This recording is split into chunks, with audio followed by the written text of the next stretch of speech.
Hello and welcome back to the NFU's Shed Talks podcast. I'm Bizza Walters and I'm joined by my lovely co-host Luke Cox. It's great to be with you again. Coming up in today's pod, we speak to Rich Oglesby, a first-generation farmer who farms in Northumberland with his wife. They run about 1,500 ewes and they are getting ready for the calm before the lambs.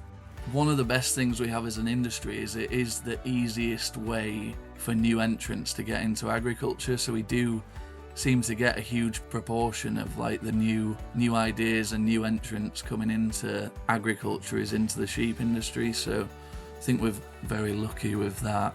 Our Westminster team take a look at the inheritance tax changes that were announced just before Christmas and also take a look ahead at the events that we're expecting throughout 2026. I think everyone involved with the NFU in any way should take comfort and great pride in the fact that we've done this together.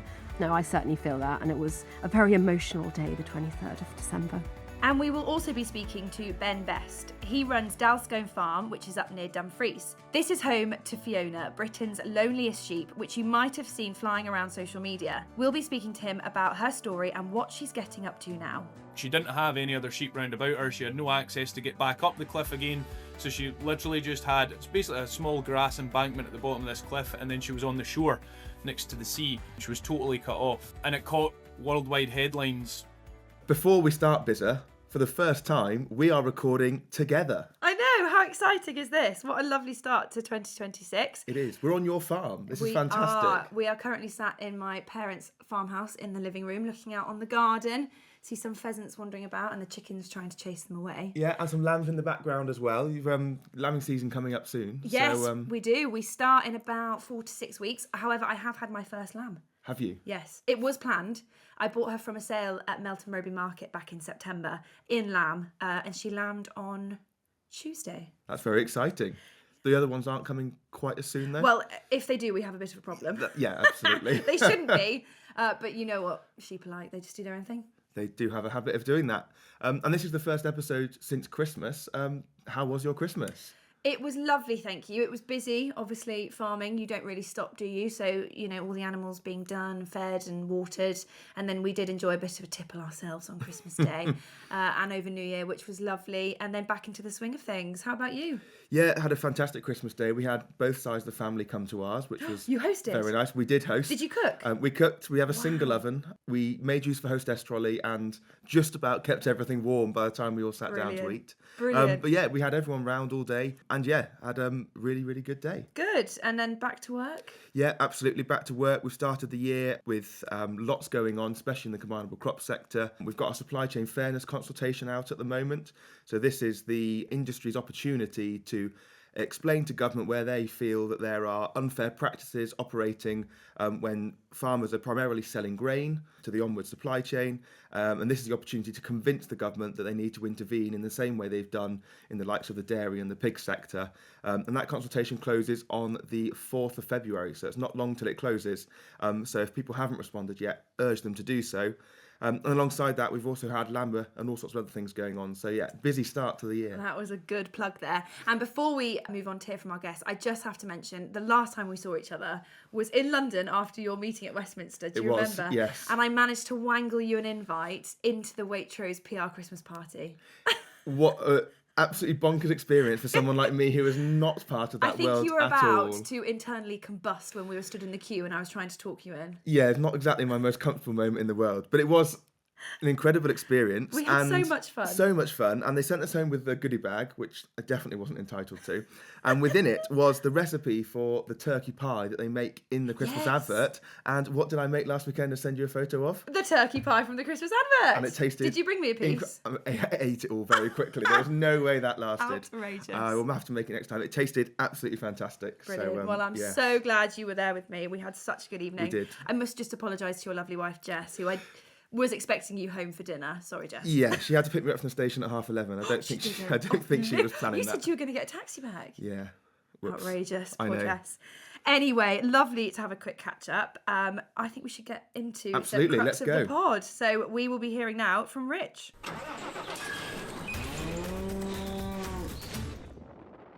We're joined by Rich Oglesby, a progressive sheep farmer from Northumberland. He and his wife Jen run a sizable livestock business based on a contract farming agreement, managing around 1,700 mainly easy care ewes alongside 500 ewe lambs. Rich is a National Sheep Association Young Ambassador and is known for his business-led approach to farming. Rich, welcome to the podcast. Thank you. Tell us a bit about your business. So we farm near Rothbury in Northumberland. We are around 580 hectares or just over 1,400 acres. We mainly sheep and beef, and we do still have a few red deer, but we're phasing them out at the minute. We've just got this year's calves left to go. We run about 1,700 ewes, 500 ewe lambs, calving 100 Angus cows, and have about 48 heifers following on. Gosh, that is a lot going on. Do you have help on the farm? Yeah, so it's me and my wife farm in a partnership. Jen has a full-time job, but she's actually off work for maternity leave at the minute. So we have a 4-month-old little boy. So she's probably actually out and about more than she was at the minute. So that's quite good. And then we have a self-employed lad who's really good, who sort of comes as and when we need him, usually 3 days a week. He's here for the whole of lambing as well. Coming on to lambing, what's your system? Are you indoor, outdoor? When do you start? Yeah, everything's outside. We have about 25 little pens in a shed. If anything needs a bit of TLC, we'll bring it in with the quad bike and trailer for a couple of days. And we start on the 20th of April. We've sort of slowly pushed it back over the years. When we're in Yorkshire, it was a bit of an early spring, and we started on the 1st of April. Then when we first moved up here, we started on the 15th of April, and we've pushed it back till the 20th for this year, just mainly for grass growth. And you haven't scanned yet, I'm guessing? No, we usually scan about the middle of February. Oh, okay. So keeping fingers crossed. It's a big business that you've got now, Rich, but you built this from scratch, didn't you? Can you tell us a bit about how you grew the business, how you invested in it to get to where you are today? I was lucky sort of as a teenager. My granddad had half an acre at the back of his house, so when I was 13 I had 3 ewes at the back of there, and then a bit of a hobby really, and then this will be our 10th lambing, doing it properly this year. So 2015 we bought 40 ewes and tucked them. I was lucky when I was about 22, I was working away in Scotland, and my parents moved to a place with 5 acres, so we sort of used that as a base, and then we had grazing all over the place. We moved to Northumberland 2.5 years ago, but before that we had about 1,000 sheep all over the place with 22 different landlords on sort of yearly grazing licenses. A lot of it was just word of mouth agreements, and we just sort of built it up like that. Because you've obviously built up through word of mouth, as you've just said, have you found that the industry has been really accepting and supporting of you as, you know, I suppose a new entrant who's trying to carve their way? People are keen to see someone getting on, but then quite often, until it gets to financials and money, like you've still really got to be the best that you can be, because a lot of people renting land out, they want their highest bid, or who's going to do the best job and keep it tidy, and you can't blame them for that either. Everyone's trying to run a business. So, and as you've gone on that journey, Rich, have you found that there's been lots of professional advice and support and training around, or has a lot of your development come from more peer-to-peer learning? It's all basically peer-to-peer learning. When we bought those first sheep, I'd never really worked on a sheep farm apart from doing bits at college. So a lot of AHDB meetings, NSA meetings, the ambassador thing was really good. We did a Henry Plum scholarship that gave us a bit of information, but that was more towards cattle. And a lot of those things, like now we're part of the Northumberland Grazing Group, and there's some fantastic farmers in that. And like a lot of other things, it's generally the best part of doing knowledge exchange is the other people you meet on it. I still regularly speak to some of the other shepherds I did the NSA ambassador course with, and the grazing group. There's loads of good farmers in that. So that was where we picked up quite a lot for the system that we run now. It's one of the great things about our industry is that we are so good as farmers at sharing with each other and inviting each other onto our own farms. So it's great to hear that that's worked for you as well. What would your advice be, Rich, to someone that might be working in a family farm, who's got the older generation that's still making decisions? And whilst things work, it might not be keeping up with the times. Obviously, it's your business, you make your decisions, and you're into your, innovation and tech and moving things forward with the times as such. So if you've got a young farmer listening that's working in a family farm, what would you say to them to try and implement some of those strategies to help the business develop? I think the two big things are pick your moments when you're wanting to ask about implementing something. Maybe try and put some time aside to ask them around the kitchen table or some sort of environment, rather than in the middle of working with sheep or cattle when it's not going well or something like that. And I think the other one is as well, do your research and maybe even put a bit of a kind of business proposal together about what you want to do before you go with it. Sort of go with the solutions rather than the problems, is what I would say. And what would be the best piece of advice that you've received?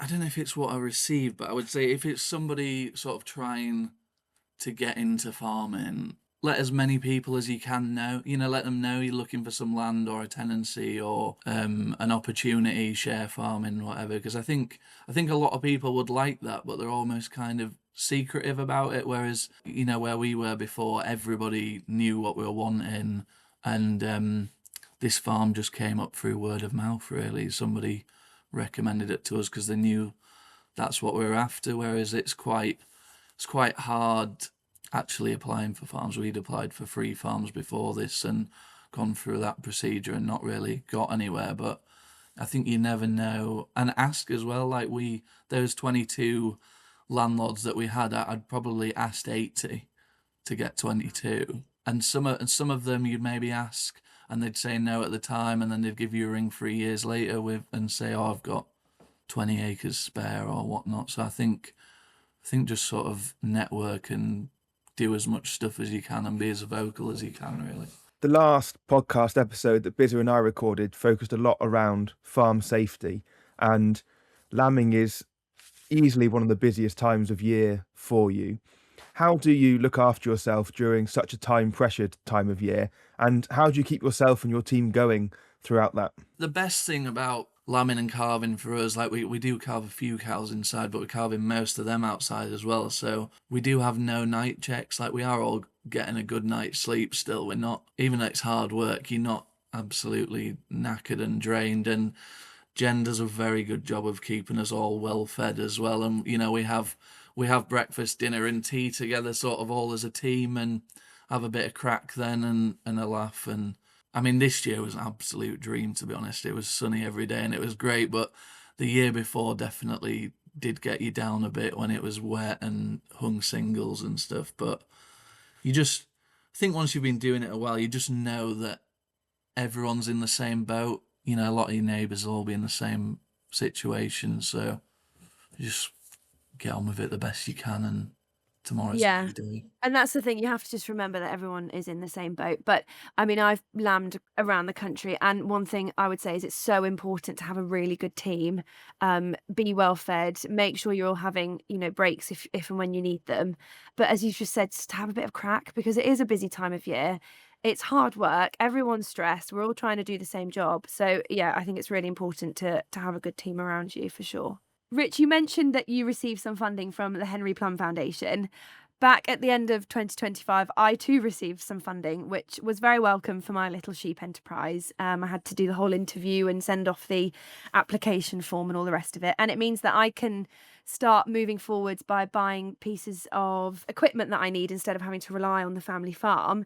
It's a wonderful incentive to get young people, moving forward with their businesses. How did you find the whole process? And are you still in touch with the foundation?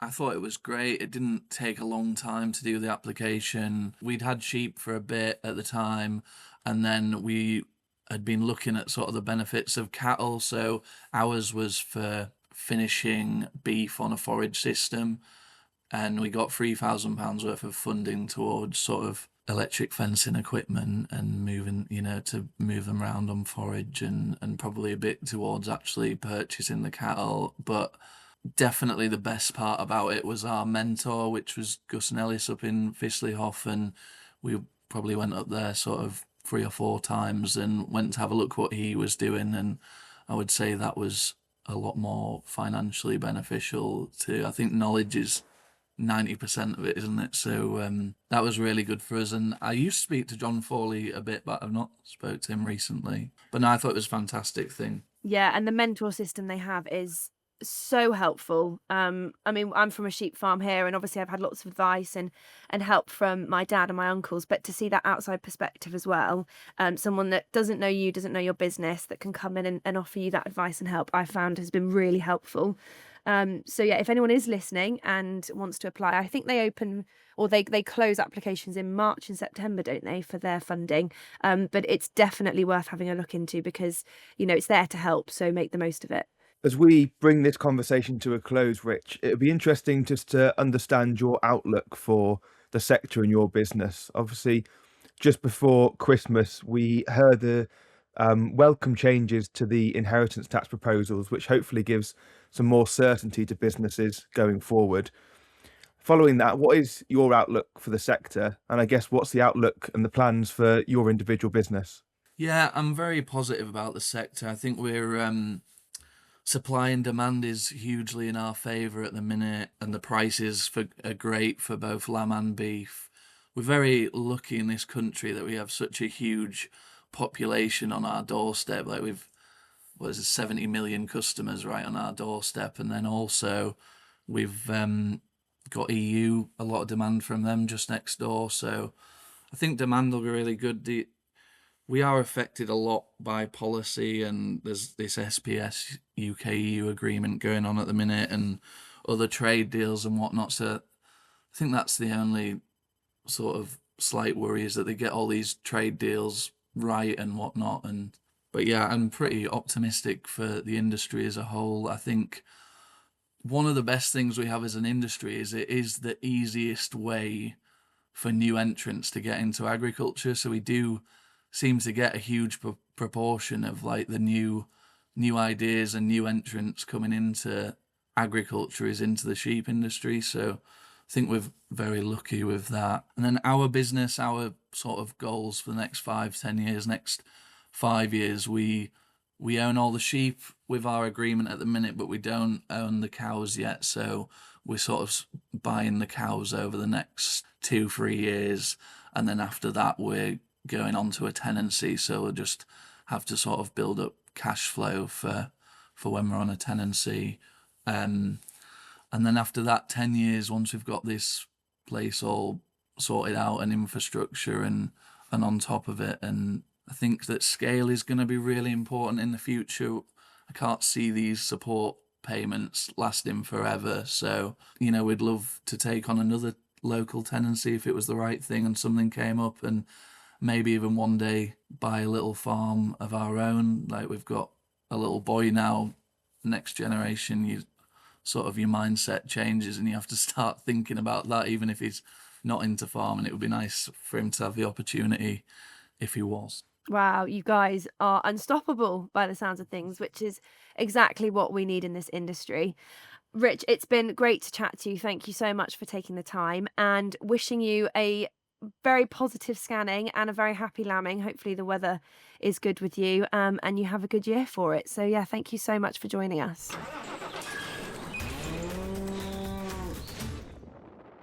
Luke, I really enjoyed that chat we had with Rich. I think it's so positive to hear a young person or someone from the next generation coming in with such a positive outlook on the industry. Yeah, absolutely. And he was also looking to invest in that business, sort of future-proof it. He's got a young family now, and he's wanting to make sure they also have the same opportunities or even better opportunities that he had. And he's really driven to make that business a real success. He is, and wishing him all the best of luck with it. We are now going to join our team at Westminster to hear what they have been up to. Welcome back to Westminster, Rory. We had a bit of an exciting end to 2025, didn't we? Yeah, I have to say it was unexpected as well. I think I woke up on the 23rd and it was a breaking news message in our chat about some of the changes that we were getting to the IHT bans. I have to say it was unexpected. Yeah, unexpected, but also welcome. I think even it made breaking news, if you get those BBC News alerts, it even made it onto the BBC News alerts. So it shows you how big a news that it was, and also how we as the NFU and our members have managed to keep inheritance tax in the news for over a year, which, for a campaign is, obviously I would say this, but extremely impressive. The key thing to make clear is that we know that the changes that the government put forward aren't perfect. And, in a perfect world, we would have, got the whole of the plans for inheritance tax changed. And if we were thinking about perfect world, actually, we would never have had this campaign in the first place, because the government would have stuck to their promises and actually never made any changes on this. But we are where we are. And I think what we were offered by government, which is a increase in the threshold from 1 million to 2.5 million. And then when you add that with the spousal transfer, which means that actually the allowance goes up to 5 million. And we know that that still doesn't help everyone. But, the decision that had to be made was, are we going, this is the offer that's on the table. Do we take it and make a huge difference for so many people? Or do we risk not taking it and getting absolutely nothing? Which I think we've made the right decision. And it's now very clear that not just the government, but also all those Labour backbenchers who've been championing us and fighting for our members and trying to make a difference, everyone is ready to move on now. And so it seems like a sensible time to do the same. And let's think about some of the other challenges coming up for farmers over the next few months, which we will talk about at the end of our section. That's obviously a massive change. Like you said, it's not exactly what we wanted, because if we had that, we wouldn't be dealing with the family farm tax at all. But that is a substantial change, especially when you consider, up until this point, every single time you spoke to a cabinet minister or Dan Tomlinson, the Exchequer Secretary of the Treasury, you always got the exact same response, in that they thought their reforms were fair and balanced. But they've obviously now made this massive change. So what do you think got us to that point? What do you think pushed them over the edge?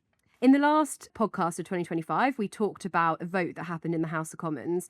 So this was a vote where a number of MPs, Labour MPs, abstained and didn't vote on bits relating to inheritance tax. They were under a lot of pressure from their whips, so those sort of the ones who are in charge of getting them to go through certain voting lobbies, and they still, they made the decision on behalf of their farmers to not do that. So that certainly sort of put the pressure on the government, and sort of realised that they were going to have a bit of a problem if they were going to keep pursuing, as you say, that same line, reading that same script over and over again. We managed to secure a meeting for our president, Tom Bradshaw, with the Prime Minister, but it definitely seems like the way that Tom was able to put the case about the anti-forestalling stuff and the real risk to our most vulnerable and elderly members resonated with the Prime Minister. He made that really strong, powerful case.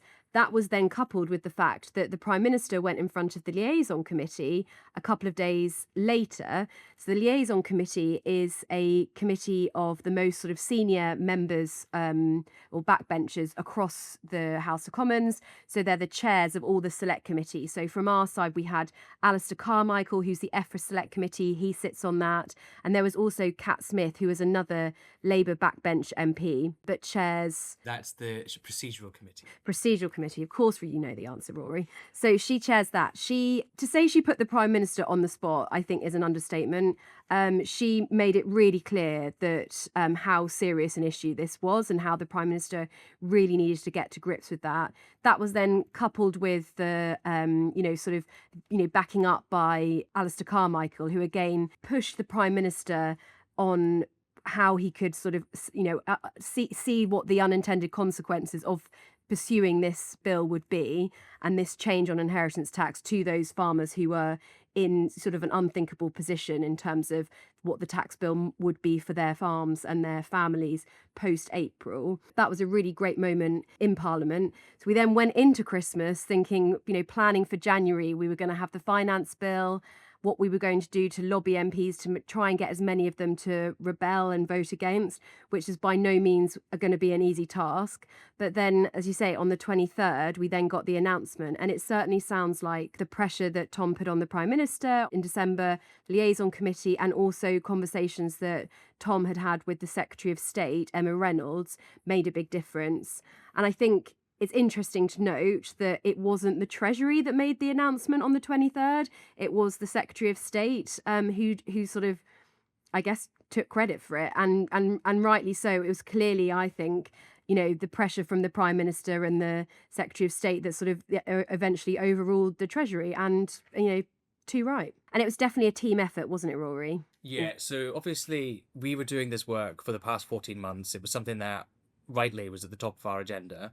But we wouldn't have got this change at all if it weren't for the work, not just that we've done in London, but throughout the country. So NFU staff and NFU members, it was the members who were going to meet their MPs on farm, who were emailing their MPs, who were calling them, asking them for this change. If we didn't have that, if we didn't have that ammunition that allowed us to say to these MPs, we know this is a problem in your constituency because you've been contacted by X number of people, we would never have got there at all. So it was a team effort, and it's a big thanks from everyone at the NFU. It's been a massive slog, but we got there in the end.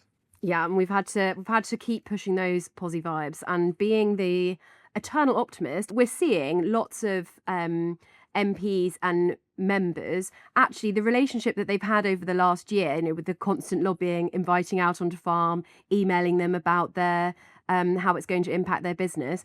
Actually, some of those relationships now are probably stronger than they ever would have been had we not had to campaign on this issue. We had one member give an example of that exact scenario, and then since the changes, that MP has then been in touch with the member to say there's a debate in Parliament happening, what would you like me to raise? So while I appreciate it is a sort of really scratching at the edges of a silver lining, I do think we can take some positives. And again, we've got there's lots of things facing farmers that are all being decided in Westminster over the next few months. And we need Labour MPs, they're the party in government. We need them to be on side and to keep championing things for us. And I think the position that we're in now, we will be able to do that. And hopefully to the benefit of our members going forward.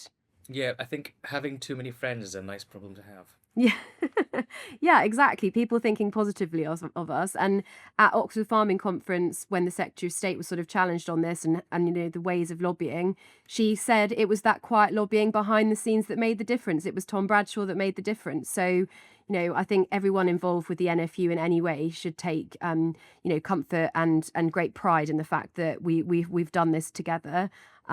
No, I certainly feel that. And it was a very emotional day, the 23rd of December. Talking of lots of challenges ahead, Rory, give us a sort of flavour of what we've got in store in Westminster for 2026. What are the team going to be working on? So I had to have this this thought at the beginning of the year, because it was when the Tories put forward an opposition day motion, and it was about supporting rural communities and rural businesses and whatnot. Normally, when I was writing the briefing for that, the top thing would have been the family farm tax, but this came after the U-turn that we got on the 23rd, so I kind of had to sit and think, and I thought, well, what do we talk about now? What am I going to whinge about? What am I going to complain about? But there are a number of things on the horizon that are going to really impact farmers up and down the country. So, just off the top of my head, we've got the SPS agreement that is being negotiated with the European Union. That really needs to be done in the right way so that it doesn't upset some of our sectors. I think you need to explain what SPS stands for. We love an acronym. So we've got the sanitary and phytosanitary agreement that is being negotiated with the European Union. Yeah, try and spell that. It's very hard. No.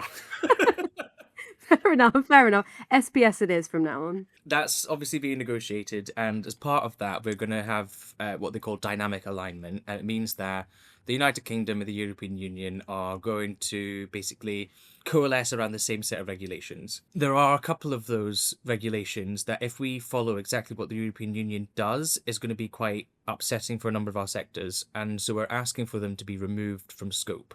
so that we can pretty much do our own thing. And the ones that I'm thinking of immediately are around precision breeding and veterinary medicine.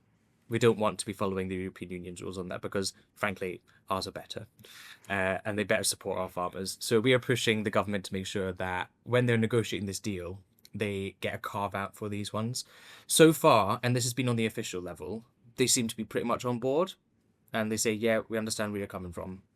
If, of course, as the negotiations continue and that position starts to soften, that's obviously where we come in with our MPs to give them to stiffen their spine, shall we say, to make sure they don't cave. So we got that. I was going to say that's very out of character for politicians, isn't it? Yeah.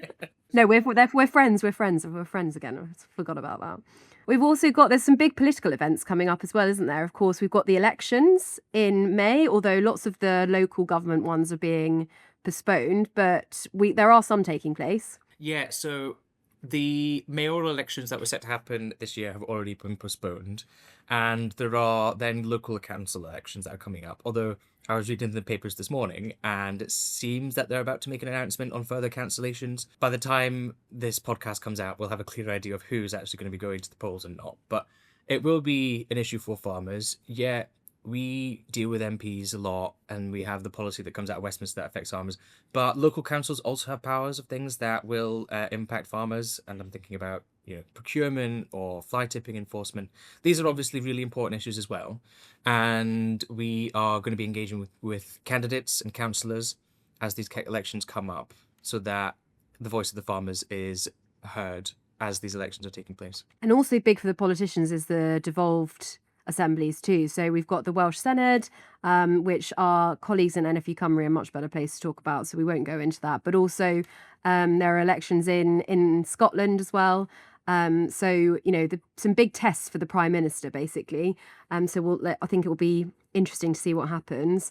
We then also have a King's speech we think that's sort of scheduled for early or after the election, so May time. So we'll get a whole new legislative programme.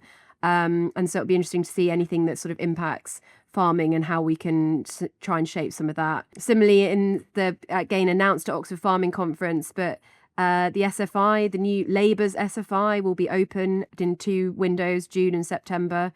Lots of the lobbying we need to do on that needs to be very much focused on DEFRA.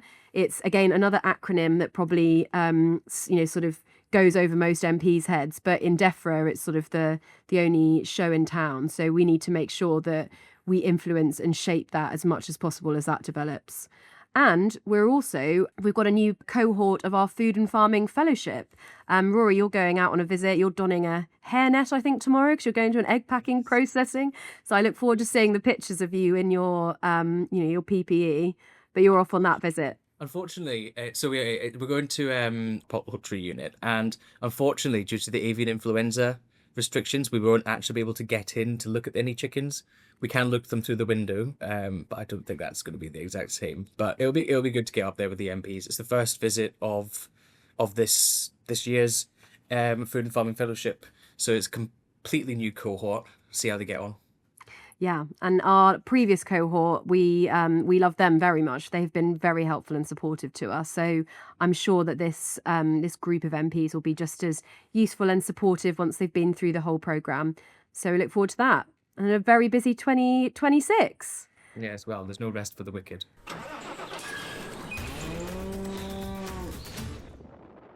It's fantastic, as always, to hear from our Westminster team. The inheritance tax challenges dominated 2025, and it's great that we've got to the place we've got to today, and the whole industry came together to make that happen, and everyone played their part. Hopefully that enables the NFU to focus on a lot of other exciting things that are going on in 2026. I talked about a few earlier on going on in the crop sector. What are you most looking forward to this year? Well, if I say it, it means it has to happen, okay? So I like this logic. Angus, if you're listening, it means we need to book these flights. But my cousin is getting married in Adelaide in Australia in December, and we've been invited, so we want to go. And we want to go to New Zealand as well and see lots of friends, farming friends out there. So that's what I'm most looking forward to. And now I've said it, it's got to happen, right? I thought when you said you were going to make it happen, you were hoping that Angus was going to propose this year, Bizza. Luke! That's also on my cards for this year. But apparently I talk about it too much. So, so Angus, if you're listening, that is on the cards. But I didn't mention it. Anyway, what's your thing in 2026 you're most looking forward to? There's lots of things in 2026, but I guess the biggest one, and it definitely is the biggest one. I hope it's what I think you're going to say. Yeah, I hope so too, and my wife hopes so too, I guess. So I'm going to be a dad for the first time. So yeah, we're expecting our first child very early on this year, and that'll be a new world for both of us. Everything changes, so I'm told. I'm so excited for you both. And it means that we can have a little mascot for our podcast hosting team. Absolutely. And probably will bring more intellectual things to the podcast than I do. Than so we even will. better. But yes, we must move on to our next feature now. We are joined by Ben Best to talk about Fiona, who is Britain's loneliest sheep.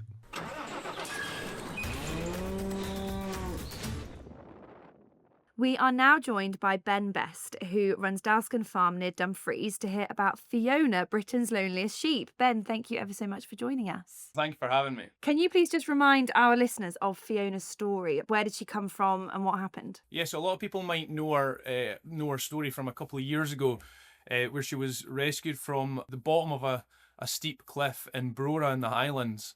And she'd been spotted by a sea kayaker. I think it was 2023 that we rescued her, and it was 2022 that she'd first spotted her. So she knew that she'd been there stranded by herself at the bottom of this cliff for a full year, and she didn't have any other sheep round about her. She had no access to get to the back up the cliff again, so she literally just had, it's basically a small grass embankment at the bottom of this cliff, and then she was on the shore next to the sea, and it caught worldwide headlines, and she was dubbed the world's loneliest sheep because there was no one else round about her and she had no way to access anyone. She was totally cut off. My friends had made a rescue attempt on her and managed to get her rescued, and we're known for animal welfare and dealing with kind of peculiar cases, and yeah, we brought her here to Dalscombe, and she's been here for the last few years. How old is she? Because obviously if she was spotted in 2022 down there, we're now in 2026, and she's in lamb, isn't she? So she's got to be 5, 6, 7 years old. The farmer thinks she fell down there as a lamb. Okay. Yeah, so she should only be around 4. Don't think she's any older than that. She'd went down there as a youngster, and the farmer could have made a rescue attempt himself. They had to use ropes and things to get down the embankment, but or the cliff. It would mean that he would have to then say, look, can someone give me a hand, go and get in the sheep, and we'll try and go and get her and get her off that cliff. And as soon as he asks someone for a hand, he's then liable, of course. But when Cammy and Graham and Al's went down to get her, they were a group of volunteers, so all the liability was off of them. If anything happened, it was on them, kind of thing. So that's why the rescue was mounted, and that's how it was ended up being successful. But what actually blew the story up and why it was such a huge story was because the animal activists at the same time were had actually already set up ropes down the cliff, and it's not well documented, but the ropes that animal activists had set up is the ropes they used to actually rescue her. No word of a lie, we were in every major news outlet in North America and Australia, all the way through Europe, and we'd done about 10 days constantly of just pure press. We're in the New York Times. It was nuts. Like, the Weather Channel in the US is a huge channel over there, and we were on the Weather Channel as well. And I was getting sent clips, and we'd already done quite a lot on social media. And part of the reason she came here is because we had a good social media presence, and we could actually follow her journey of how she was getting on. You know, if she just disappeared off into some sanctuary, I reckon because she had different dietary requirements, she had to kind of ease her into to normal farming life or normal life, I think she would probably not have made it. But you would never have heard about it. But now you can follow her journey and how she's getting on and make sure that, you know, the story surrounding her has continued and see how well she's actually doing. And you obviously needed to look after her when you rescued her, but previous listeners to Bizza and I will know I'm not the sheep expert in this duo, but I do know that sheep are part of a flock, but she was doing remarkably well by herself down there. When you rescued her, she wasn't in particularly bad health or conditions. I think when I looked at one of the news articles from the Times, she was almost more overweight than underweight. She was doing well for herself. Yeah, she was doing really well, and part of the reason was because she had this grass embankment down the bottom of this cliff. There was no competition there, so she had ample amounts of grass, and because she had fell down there herself, it was a completely sterile environment. when we'd done a dung sample when she got to the farm, she had no fluke or worms at all. And she was in really, really good health. And I thought when I first got the call, like, can you take her at Dulscone? I thought, oh, do you know what? This is a hospital pass. And a lot of people know a hospital pass term from rugby. You know, you pass the ball into someone, they get smacked immediately. Because I thought, and I've said it on a few podcasts before, I've said it to Cammy as well, like, you get all the glory for rescuing her and then pass the sheep on to us. The whole world's watching what happens. And with the stress of travel, she came down from the Highlands, quite a long travel. With the stress of travel and more animals being round about her, a change in diet, I was like, this is just screaming that she's going to get pneumonia or an infection, or just stop eating. You just didn't know. Thankfully, you can look back now and it was all absolutely fine. But back then, I was really quite unsure. But it's yeah, it worked out fine, and she did come in overweight, and she's a remarkable sheep because I've never met a sheep that can put on weight like her. If you just give her hay, she stays inside. She doesn't really like being outside in the field, but she's just on a diet of hay. She will pile on weight, so you have to even ration her hay. Crikey. She's remarkable. And how was she getting water when she was stuck on this cliff edge? Just rainwater, because she was right by the sea, so just little pools of rainwater she must have been getting, because like I say, there's nothing down there. There's no actual human access down there at all. Wow. And she's adapted well to farm life by the sounds of things. I mean, any particular struggles? How's she getting on with all the other sheep? Yeah, I mean, you see, it's a loose term, adapted well to farming life, because you can't treat her like any other sheep where you can just put her out into the field with 120 others and she runs about with them. We've got 400 breeding ewes in the farm, and she wouldn't integrate with them whatsoever. So she stays inside mostly year round, and you know, you put her in with any other sheep, and it's quite bizarre until you actually see it. And there'll be a lot of sheep farmers that are listening to this and saying, you know, can't relate to it. But she'll not integrate with them at all. She stays at the end of right in the corner at the back of a pen, and you know, she'll not interact with them or follow the kind of flock mentality. She's completely separate. So that was part of the reason of putting her in lamb, because every sheep wants to have lambs. Of course they do. That's their natural instinct. And because of her story and the pressure that comes along with it and the worldwide attention, she was going to be denied that. And that the story isn't anything really of her doing. You know, she didn't ask for the story to be round about her. You know, that this was all thrown upon her. So it was kind of just a human decision, and all based on social media and newspaper articles in the media, that we shouldn't put her in lamb. But actually, there's absolutely no reason why she can. And I think it's for her and for longevity for her, it's probably the best thing, because she's thankfully got her in lamb with a set of twins, which is great. But that's the only way that I can see her actually integrating with some sort of flock, whatever size it is, because she's not going to take to anyone else. So whether she has these lambs herself and then completely bonds with them, then she can take them forward in her life and actually be more of a normal sheep. So that was the thinking behind it, and I'm hoping it's going to work. Don't get me wrong, there's a lot of pressure comes with it. We're putting her neck on the line here because it's our decision to put her in lamb at the end of the day, and it's not one we took lightly. I do think it's the best thing for her, and my only kind of worry that I've got is that potentially she's not going to like these lambs. She's maybe going to try. I was to get about the to lamb. say, I had a pet lamb once, and I raised it, lived in the garden, followed me around like a dog, went back into the flock, wasn't overly interested, and then we put her in lamb, and she wanted nothing to do with them because she hadn't had that. You know, she hadn't had that upbringing by a mother, and I was mum, and she just wanted to be with me. She had these two lambs and just completely abandoned them. Not to make you feel, you know, any worse about it. I'm sure it'll be Yeah, fine. thanks. I'm so glad I came on the podcast. She'll be absolutely fine. Don't worry. The only difference that I do see with that is she wasn't a pet lamb. No, so and she was reared by a ewe, I And suppose, whether she remembers it or she not. was reared by her mother, so she was naturally reared. So that is the only difference with that. But again, how are you going to know until you try? It's going to be very interesting to watch it and see how she gets and just see how things go. It's a totally unknown situation because nobody's ever done this before. You know, it's completely unknown. So I'm looking forward to seeing how it plays out. I'm very nervous about it, and one of the main kind of issues or worries that I've got is twin lamb, because she is naturally carries a wee bit of weight. Trying to keep those energy levels up, make sure she doesn't start losing weight and then start getting twin lamb or get twin lamb. That was my worry. But the 14th is her proper due date. The first date she can go is the 10th, we reckon. So February.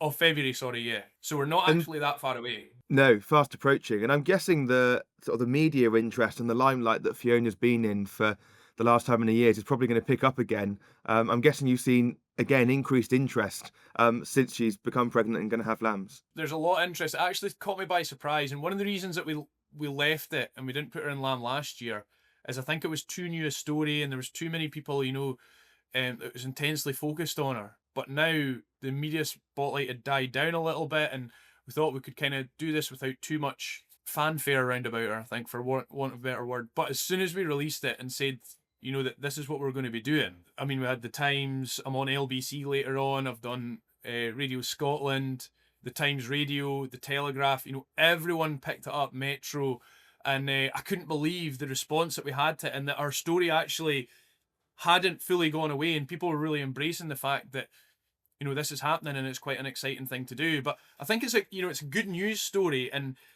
it's good if we can pull it all together and hopefully she loves these little lambs and she has a beautiful little healthy set of lambs, then it'll complete the circle quite nicely. From world's loneliest sheep to coming right round to having our little lambs there and that she can raise herself. I think it's a beautiful story. It's really good to have a news story like this going around because with everything else going on in the world that can be a bit heavy and a bit much, it's just such a light, interesting, happy story, isn't it? And so, no, it is lovely to hear it. And I will be following along to see how she gets on with these lambs. Yeah, we'll be documenting it all the way through to let everyone know how she's getting on. And like I say, there would be nothing better as seeing her out in the field with a couple of lambs at foot. Wouldn't that be a great image? Thank you very much, Ben, for joining us. It's been fascinating to hear Fiona's story and all the exciting things that are to come for you and her at Dalston Farm.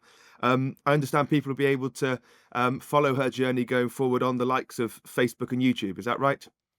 Yeah, you can watch us on our social media channels, Dalston Farm on Facebook. If you want to watch our daily updates, it's Dalston Daily on Facebook and Dalston Farm on TikTok and YouTube as well, where we'll be documenting the whole journey right the way through to when she lambs. Bit nerve-wracking, but very, very exciting. Well, we will be waiting with bated breath. Luke's going to lose sleep over this now. He's so excited. Thank you ever so much and wishing you all the best. Yeah, all the best. You're welcome. Thanks for having me.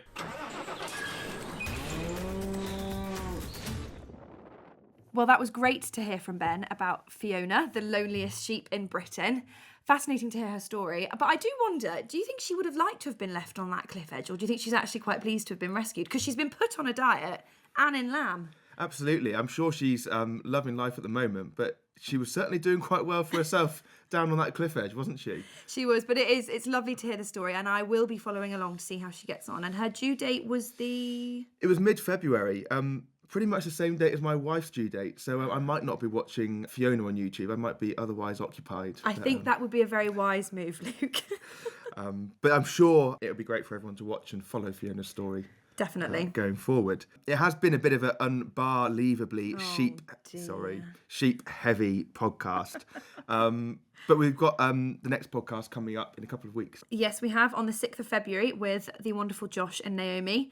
And just before we wrap up, what's coming up other than the birth of your first child? What else is going on? We also have conference in February. We do. So NFU's flagship event, there'll be a fantastic programme packed throughout both days on the 24th and 25th of February. So everyone needs to keep an eye out for more information that comes out on that over the following few days.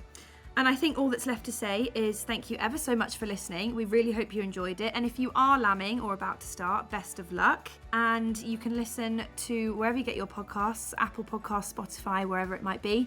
And we will see you in a few weeks. Absolutely. It's been great to record this in person together. I've what loved a great it. experience. We should make this a thing every time. We should, definitely. If you want any more information on what we've talked about, check the show notes. And we'll speak to you all soon. Bye.